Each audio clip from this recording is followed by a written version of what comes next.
For every generation, God raises leaders to see to the affairs of that generation. However, God only gives a nation the leader it deserves. Do you think your nation deserves better leadership? Do you want to make impact and change the world? Join young leaders around the world for this special online conference. Hello and good day for wherever you're watching us. My name is Victor Umba from Lagos, Nigeria, and with me I have Chelsea Jagede. Wow. And we are welcoming you especially to the CLZ3 Future Africa Leaders Summit with our highly esteemed Pastor Femi Otenigbagbe. And of course, a big thank you to our president, the president of the Future Africa Leaders Foundation, Reverend Dr. Chris Oyakilome, DSCDD. And a big thank you to the director of the Future Africa Leaders Foundation, Pastor Jola Phillips. Thank you so much, Ma, for all that you do for us in the Future Africa Leaders Foundation.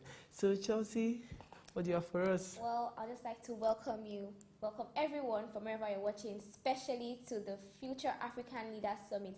And today we're going to be discussing redefining leadership. You know, today in Nigeria, we have a lot of things that people easily misunderstand to be leadership. Yeah. But today we'd like to tell you the true definition of leadership. So just enjoy. And stay tuned.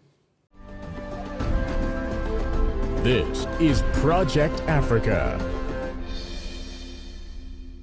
The Future Africa Leaders Foundation is a non-governmental organization that identifies, celebrates, and supports young leaders in Africa who have demonstrated outstanding and exemplary leadership qualities in different areas by solving peculiar challenges and positively affecting communities in Africa. Samuel Miradi Kamwaka, a dynamic youth leader from the French-speaking country of Congo-Brazzaville, is a recipient of the Future Africa Leaders Awards. He supports secondary school students by organizing weekend lessons for them on core subjects. These weekend lessons have given these students the opportunity to explore beyond the scope of their usual learning, thereby increasing their productivity. In Congo, young people are encouraged in their young age to start with school and go to school. They're encouraged by their parents to join school, but when they arrive in secondary stage, they used to drop out of school because of some problems like financing problems. The parents are unable to finance them to go to school so that they can study. So they find it difficult for them to go into school because they are unable to pay their school fees. And some used to go and get job so that they can pay school fees, and they find themselves they concentrate from school.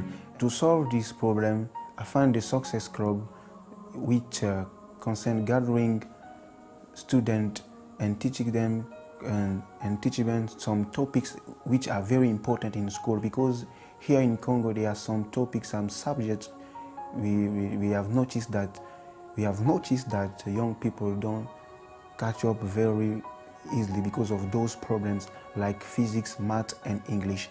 English because they think that English is not their language, so they don't have to learn it. This is the mindset of young people here in Congo. The Success Club was helping them to improve not only their result in English, but it will help them also for their future if they want to go even abroad, if they want to do something with their future or something out of the country. And also mathematics and physics has a lot of mark, because in studying subjects in Congo, they are what they call critical subjects, and those critical subjects are mathematics and physics. So mathematics, physics and English are those subjects that I think to teach freely with Success Club. Samuel has reached over 500 young people in his community. He has unleashed the potentials in them and has prepared them for the future ahead. First of all, I'm going to thank my teacher for what he did for us. He's a good teacher, he's nice, for knowledge that he gave us in order to be intelligent. He gave us things about mathematics, which is equations, how to resolve equations, and how to conjugate in English auxiliary verb.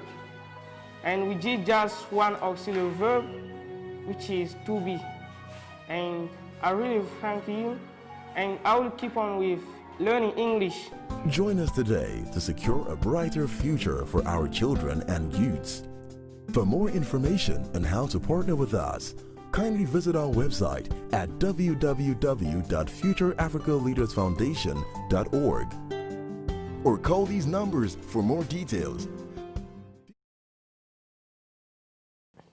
Wow, welcome back to this beautiful segment. And right now we'll be discussing redefining leadership. And what is leadership? What is redefining leadership? When we talk about leadership, leadership does not start from occupying a particular position, people or think that that's what it has to be. Yes, and occupying a particular political position. You can actually lead from anywhere, no matter where you are. And leadership actually starts from the home. What do you do when you see those water splashed on the floor? Do you just walk by it and just go feeling, someone's going to clean it up? No.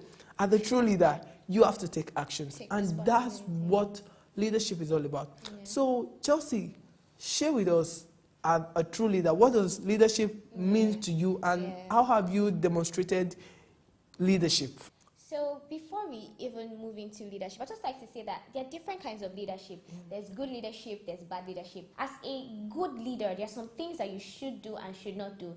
A good leader takes responsibility for their own actions. They don't push the blame to other people or say they should do it or they should do it. A good leader is selfless, not selfish. You're thinking about other people, how you can make other people's lives better.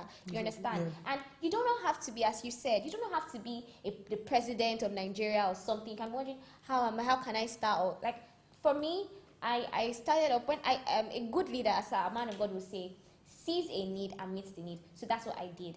I saw that in my own country, in my own environment, I saw that selfishness, greed is something that affects us so much. So I decided to start up an NGO that aims to raise a new generation of leaders who have selflessness as their core value for Nigeria and Africa as a whole. And trust me, we have achieved a lot. We have done so much things. We've affected thousands of students. We've done book drives, clothing drives, feeding projects. I mean, and it's just mind-blowing. So Victor, can you tell us a little of what you're doing? Because I know leaders are doing so much. Yeah, so much. Exactly. A lot of young people are actually involved in a lot of community development.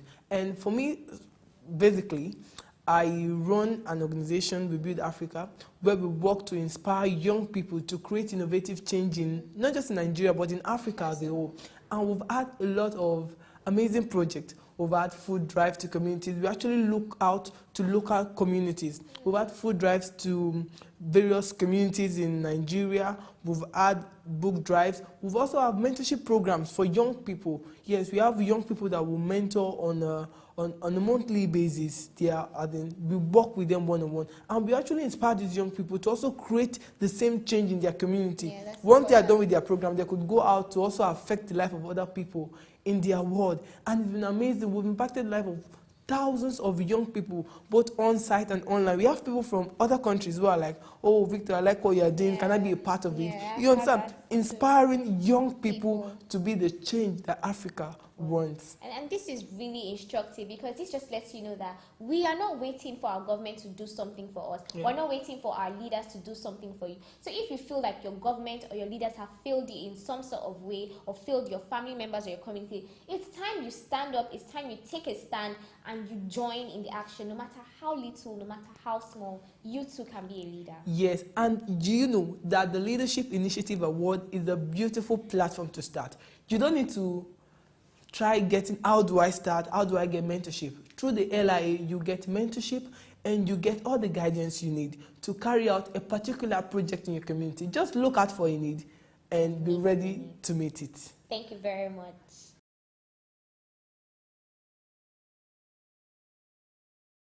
The Future Africa Leaders Foundation is an initiative of the Chris Ayakaleme Foundation International, aimed at exploring and expanding the leadership potential in and for Africa by identifying, celebrating, and supporting young Africans who have demonstrated exemplary leadership by impacting your generation positively through education, youth empowerment, and mentorship. So far, in the year 2020, we have mobilized 25,105,909 youths across 54 African countries to execute 5,323,107 humanitarian active services through the Leadership Initiative Award, which impacted the lives of over 153,098,231 families. In our contribution to tackling the COVID-19 pandemic outbreak, the Future Africa Leaders Foundation and her ambassadors initiated the Africa Relief Campaign, which recorded a distribution of over 175 million relief packages in cities and communities across Africa, with over 153,098,231 families impacted. In response to the COVID-19 food emergency response, I and the team members will be distributing these food items to 100 families. Strategic entrepreneurial trainings were also organized through the Africa 360 online conferences, where a total of 113,756,702 youths from 54 African countries and 6 international countries participated live. They were equipped for innovative global impact. Coupled with these historic achievements, we organized a 3-day career development webinar with the theme Future of Technology, where a total of 1,210,000 youths were impacted from 12 African countries. Several online classes that engaged in thought students preparing for O-level examinations in Cameroon and Togo were organized. This was also broadcasted live on O Canal 2 TV station Cameroon. A total of 17,230 students have been tutored so far. Join us today as we reach out and empower more young people across Africa to bring Africa into the future of our dreams. You can be a part of this by sponsoring the Future Africa Leaders Foundation conferences and summits in African countries, sponsoring a youth project in Africa, sponsoring the 2020 Future Africa Leaders Awards, sponsoring the Project Africa television series. For more information, kindly visit www.futureafricaleadersfoundation.org. You can also reach us by contacting any of the details displayed on your screen. Thank you, and God bless you.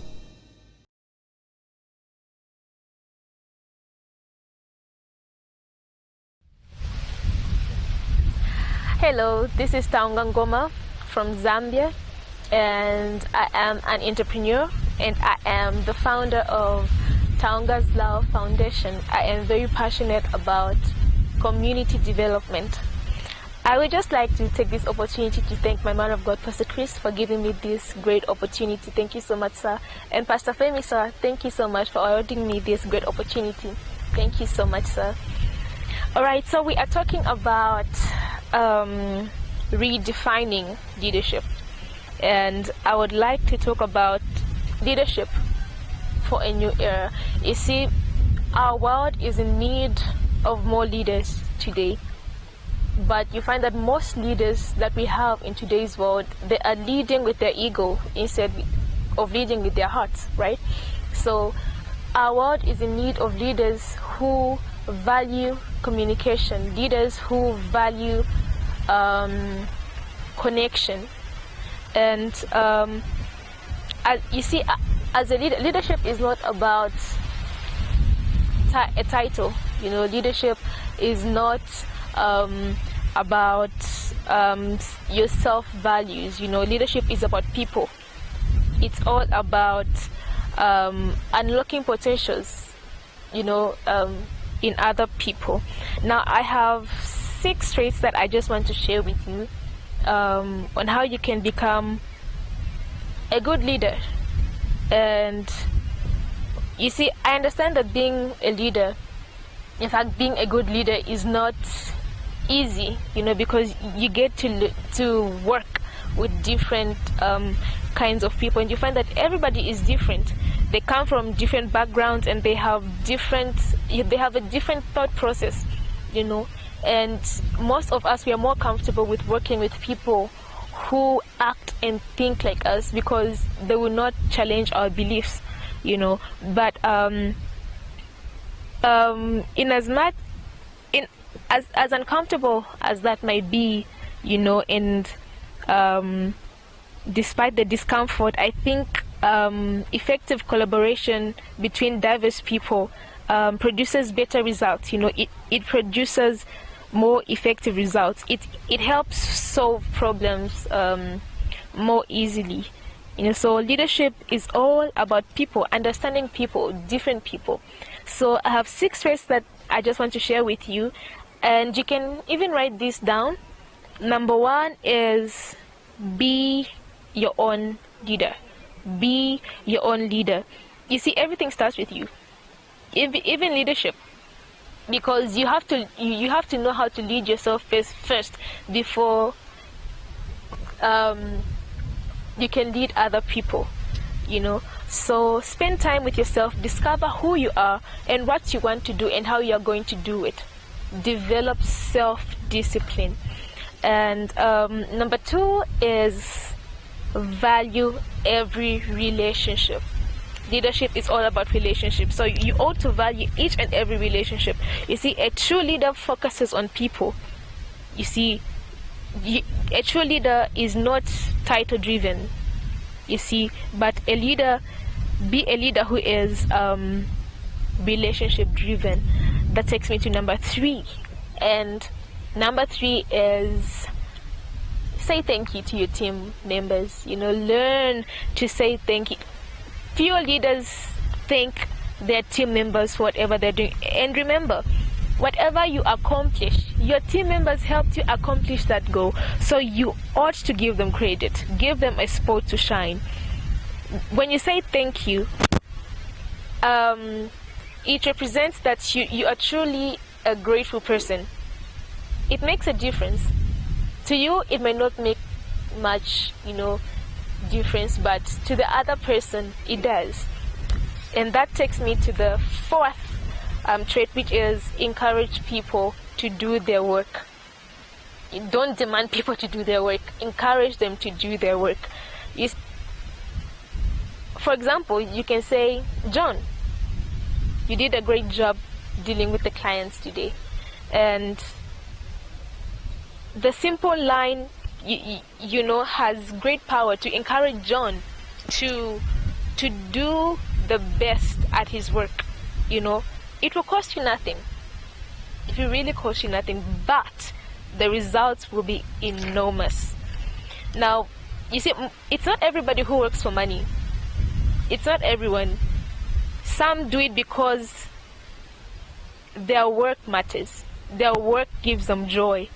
You know, so share your vision with your team members. Share your mission. Motivate people, you see. And you find that motivated people are excited about what they do. You know, they don't do it because of the money. They don't do it because of praise or any other thing. That they do it because they love to do it.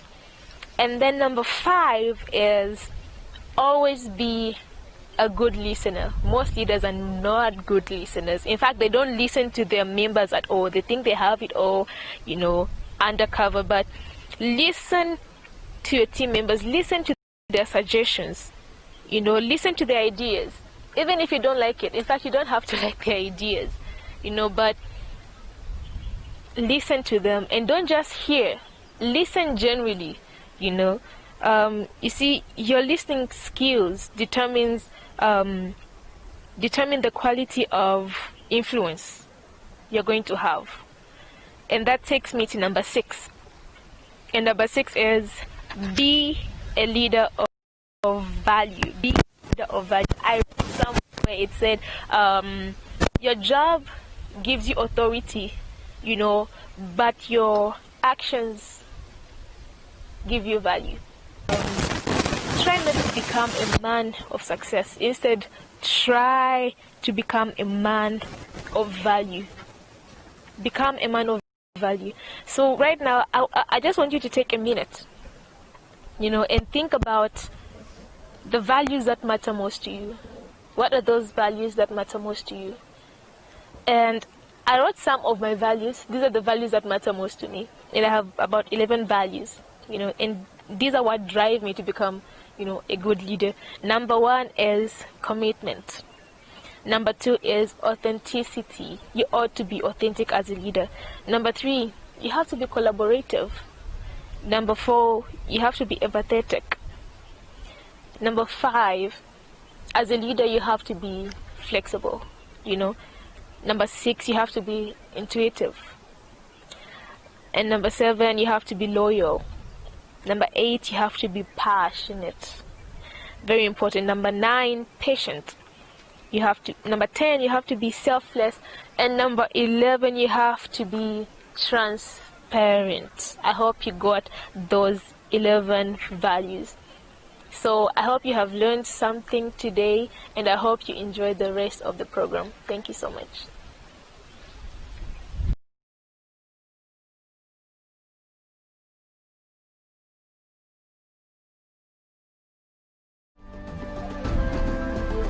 This is Project Africa.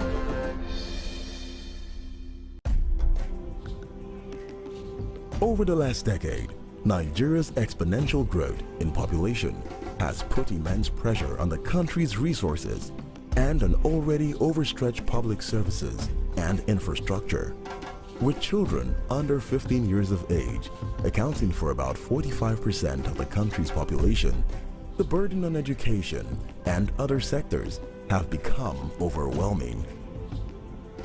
This situation is being addressed by current efforts of the Nigerian government with the implementation of the Basic Education Scheme. The Compulsory Free Universal Basic Education (UBE) Act was passed into law in 2004 and represents the government's strategy to fight illiteracy and extend basic education opportunities to all children in the country. However, the number of schools, facilities, and teachers available for basic education remain inadequate for the eligible number of children and youths. Under these conditions, teaching and learning cannot be effective. Tosin Ogumodi, a vibrant Nigerian youth leader and also a recipient of the Future Africa Leaders Awards, is focused on giving both primary and secondary school students and also young teenagers who are school dropouts the opportunity to take classes that might not otherwise be available to them, and also the opportunity to pursue their personal and academic interests by organizing after-school classes in 2 different communities in Jos Metropolis of Nigeria. Many families cannot afford the associated cost of sending their children to school, such as uniforms, textbooks, extracurricular school activities, and more. Tosin, who is committed to seeing young children off the streets and back to school, distributed free school uniforms to pupils in one of the primary schools in his community. He also provided tables and chairs to another primary school in another community, making the classroom more conducive for learning. It's a new dawn. This is Project Africa. Join us today to secure a brighter future for our children and youths. For more information on how to partner with us, kindly visit our website at www.futureafricaleadersfoundation.org or call these numbers for more details.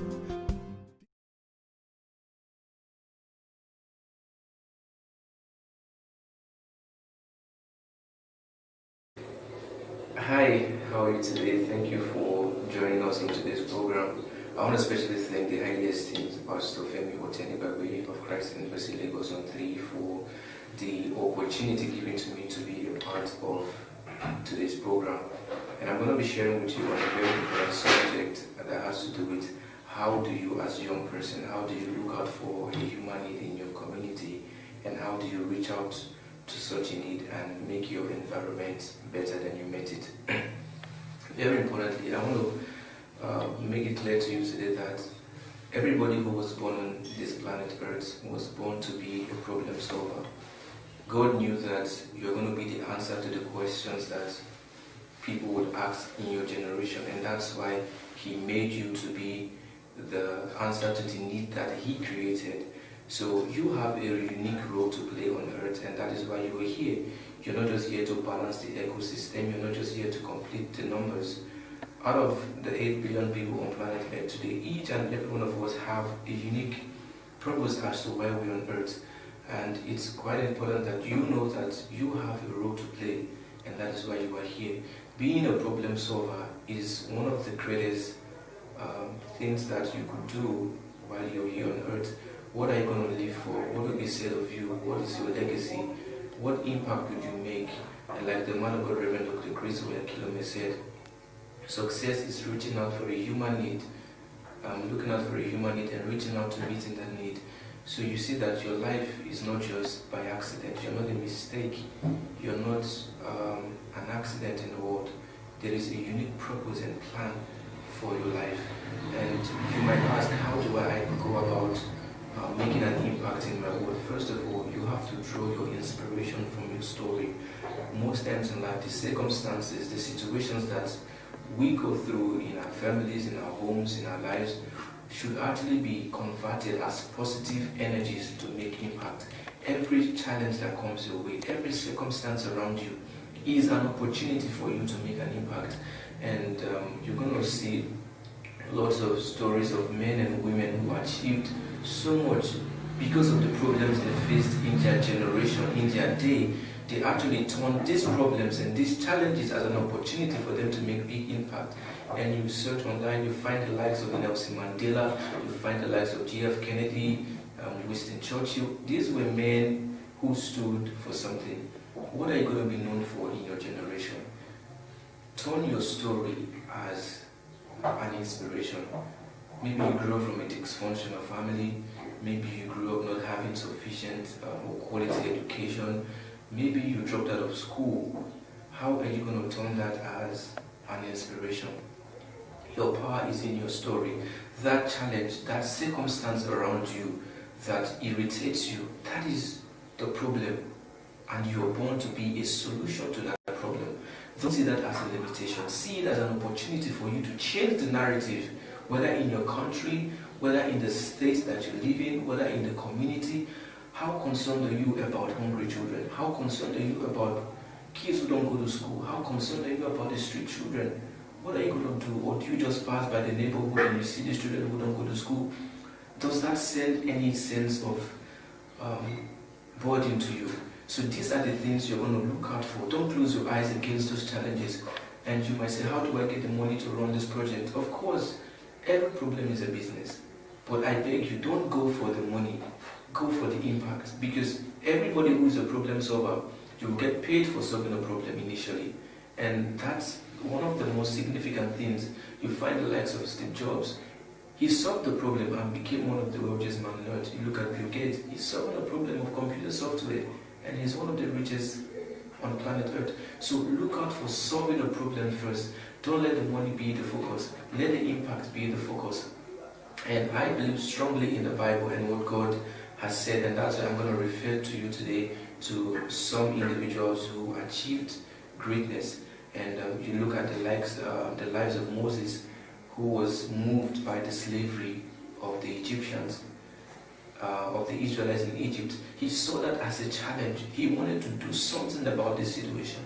He didn't close his eyes against it. He tried to run from it, but he knew that he had a mission, he had a purpose as to why he was around in that generation. And of course, he lived his life carrying out the mandate that was on him to deliver the Israelites out of slavery in Egypt. He was resolute about it, and he went all out to avail freedom to the Israelites.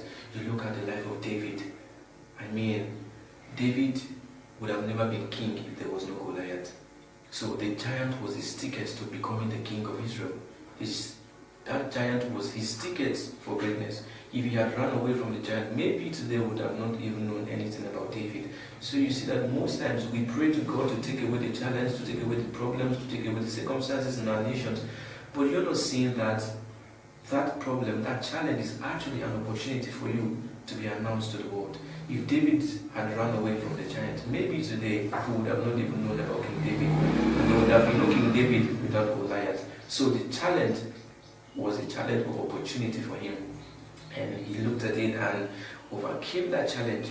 by faith, and he believed in the God that he served, and he knew that if he was born for this cause, he was going to live to fulfill it.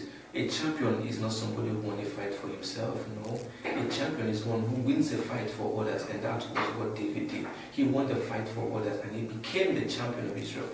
And you find that in the Bible. It teaches us a lot of lessons about that. And then you have the lives of Daniel. In Daniel's day, he solved the problem of administration, Egypt's economic crisis. How did he do it from prison?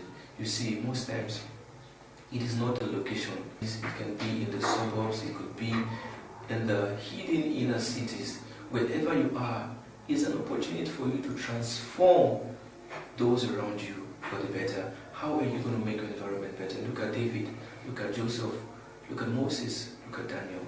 You see, Joseph's story was so inspiring to me because he was a man who, in the midst of the chaos, in the midst of the challenges, right there in prison, he was promoted from a prisoner to becoming a prime minister.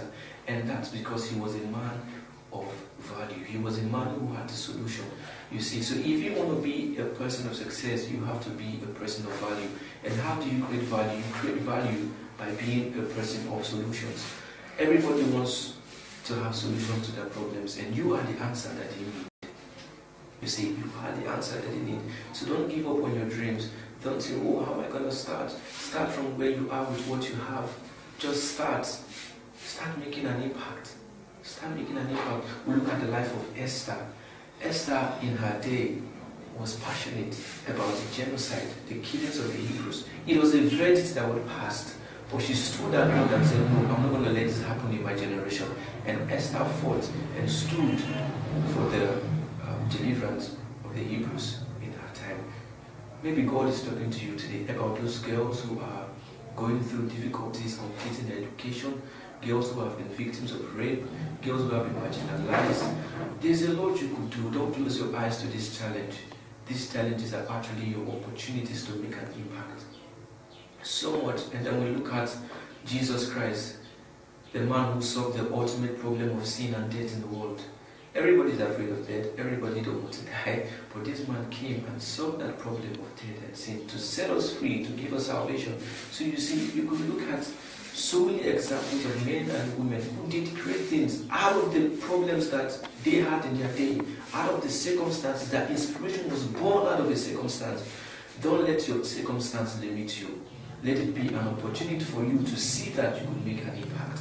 And I call on you today to look beyond the present state of things. You are not in the world as an insignificant longer. You have a role to play, and that role has to be fulfilled. If you don't solve the problem in your day, that problem will still exist. You are actually here on planet, and it is proof that this world needs something that your life contains. So you have to go all out there to actually solve the problems in your environment. Start with one or two. Start with changing one life, changing two lives. Before you know it, you'll be reaching out to the whole world. I was born to solve a problem. It doesn't mean I'm better than you. It doesn't mean I'm more significant than you. No, it's about our place. It's about what we are called to do on planet Earth. I'm fulfilling my purpose, and that's why I'm able to talk to you today, because I'm solving a problem of hunger in Africa. I want to see that every child does not go to bed hungry. You know, as we speak, every 10 seconds, a child dies of hunger. Imagine that. Every 10 seconds, a child dies of hunger. What are you going to do about that? You have to be moved to fight and to stand for the rights of so many who are being victimized, who have been going through so much. You are the answer to their needs. You see, I want to say to you that 1 out of every 9 child doesn't go to bed hungry. And this is the issue we have on planet Earth. There are so many problems on Earth, so many. Our world is full of problems, but it is in short supply of problem solvers. And that is why we're having this conference with you, to ignite your heart, to ignite your passion, for you to rise up and meet the need that is in your current environment. And as you go out there, it is my wish and my expectation that you live to the maximum potential that God has called you to be on earth. Thank you very much, and have an amazing day. For every generation, God raises leaders to see to the affairs of that generation. However, God only gives a nation the leader it deserves. Do you think your nation deserves better leadership? Do you want to make impact and change the world? Join young leaders around the world for this special online conference.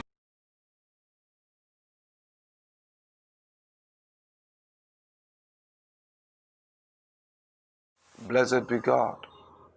Wherever you're watching this, whichever country, whichever viewing center, maybe your own. One thing I want to tell you is this. After listening to these words today, you will be steered from wherever position, whatever position you are. That doesn't mean that where you are is a bad place. But I can assure you that you will move from where you are today to another level. Let us pray. Father, in the name of the Lord Jesus Christ, we thank you, we honor you. Thank you for your love, your grace, your kindness. Thank you for everyone listening all across different countries, Zimbabwe, Ghana, Nigeria, India, that these words will produce results in their lives. You have made us lights in that generation. They will shine for the entire world to see. Thank you, Heavenly Father. In Jesus' name, amen. Welcome back. Now, one thing I want you to know is this. You can choose where you want to play at. I'll be talking to you because the theme of this conference is redefining leadership. Leadership is not what you think because you've been made the boss, that you're the leader. No. The gate man can be a leader in his own rights because there are traits, there are principles upon which you build your life that will change everything about you. Which means that a gate man, though he's the gate man, one day can become the managing director. What do you have inside you? Because of the timing, remember our dear man of God had said that we should impact the world with the investment of our personality. Have you done so? If the answer is no, are you ready to do so? Make sure that every single thing I tell you today, you write them down and you practice them. Look at David. He was just a shepherd boy. But whilst he was on the field, everybody knew. Otherwise, when he gave those examples, it would have been refuted by his brothers or his father. When he said, I killed a lion, I killed a bear. He already had taken charge, so he was a super duper shepherd. You're a teenager, 13 to 23, 24. Your life, you are at the peak of your life right now. When I say peak, don't think about when you're 30. When you're there, it's another level. But right now, where you are, that's the best time of your life. Do you want to waste it? Don't. Don't waste it. Don't waste it. Where's that teenager that will so cause ripples all across the world that people will run over themselves to know you? Our man of God, Reverend Chris, had said several years back that he doesn't need to jump from one country to another. That from a place, he can impact his world. And is it not evident now? Yes, it is. It's so evident. Now, look at this. I'll talk to you about 9 things. 9 different things that you need to note. If you take these 9 things, you're done. Number 1, create your space. I said create your space. Why do people, is it possible to isolate somebody in a crowd? Difficult. Very difficult. So when I say create your space, I mean carve your own niche. Don't be a general man. That means what everyone is doing, that's what I'm doing. It's a waste of time and life. Why must you be like that? What you should do is create who you are. Be known for something. Create your own space. In spiritual terms, create your ion. So that anybody that comes into your space will know, I have entered this man's space because you are impactful. We're talking about redefining leadership. It's not about shouting, no. Build your life on principles of God. And when you create your space, I mean, people say, no, this is what we know him for. Create your space. Number two, don't believe, many of you listening to me, you're either in school or you finished college. And I am aware, because I also went to college, I'm aware that we've taken and accepted a lot of things that people have said. One of them is, the sky is your limit. It's not true. People have gone to space. That means that the sky is not the limit. So don't limit yourself. Don't create limitations. Say, I'm redefining leadership for you. Who is that leader? The man that says, must it be done? Are we allowed to do it? Are we agreed to do it? Then let's do it. So there are no limitations. Limitations are the things that are created in the hearts of men. So once you allow that limitation to be created in your heart, what does that mean? You can't move forward. A case in point. Before, there was no internet. The internet came. So telephones were now reduced drastically.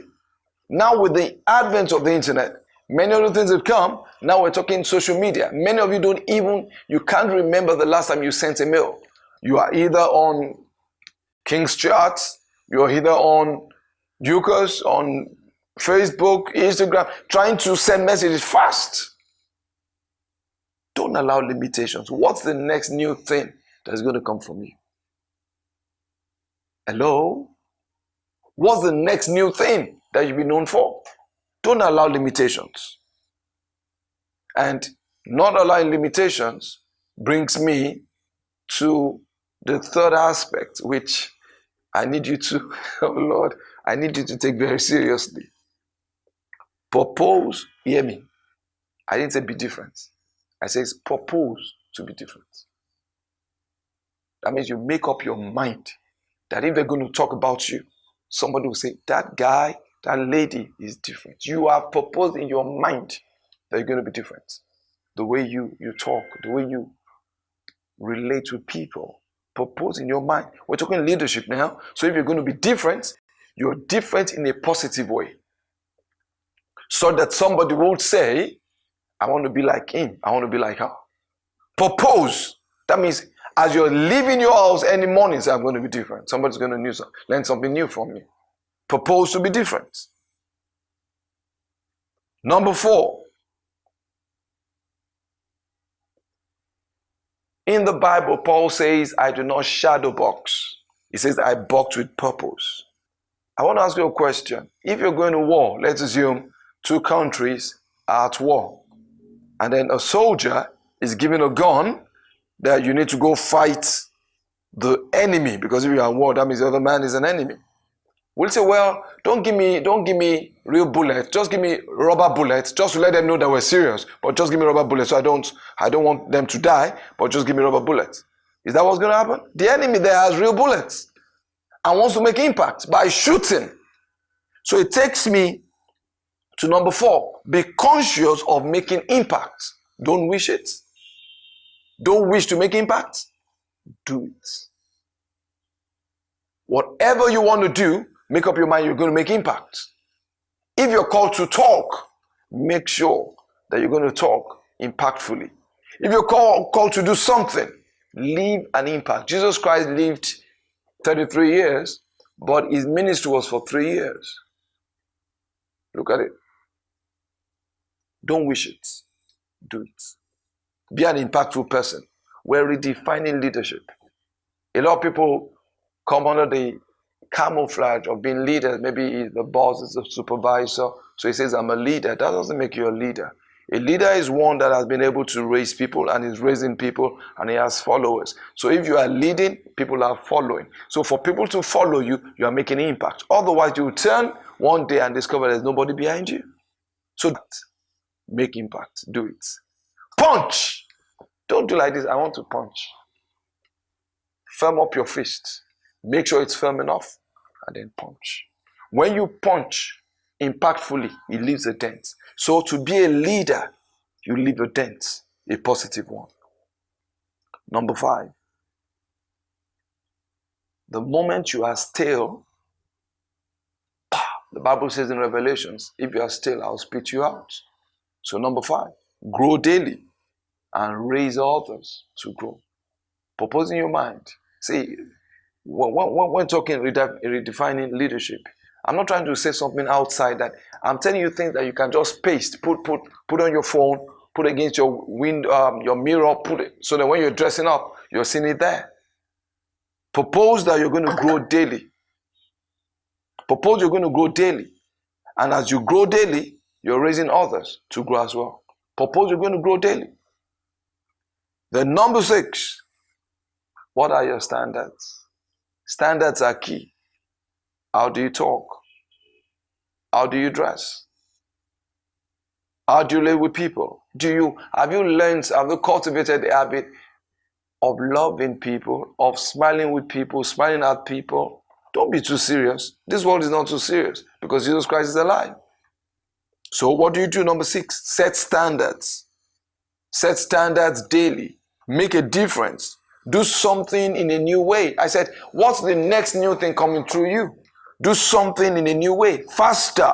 More enriching. Set standards. Set standards.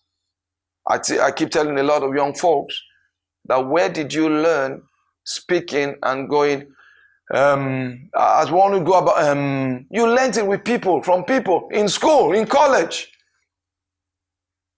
Can you just sit down and propose in your mind that I'm going to talk without stammering? I'm going to talk without going, it's done. Set standards. Good morning, ladies and gentlemen. We're gathered here. I want you to feel like going, just keep quiet. Set standards. And then people will learn from you. Number 7, get positively irritated. Become irritated by mediocrity and sycophancy. What is mediocrity? Lower standard of life. Sycophancy, you're trying to please and let them know you're trying to please them. Do the right things. When you set standard in 6, you will get irritated by sycophancy and things right the first time. Mediocrity is the bane of failures. And we're told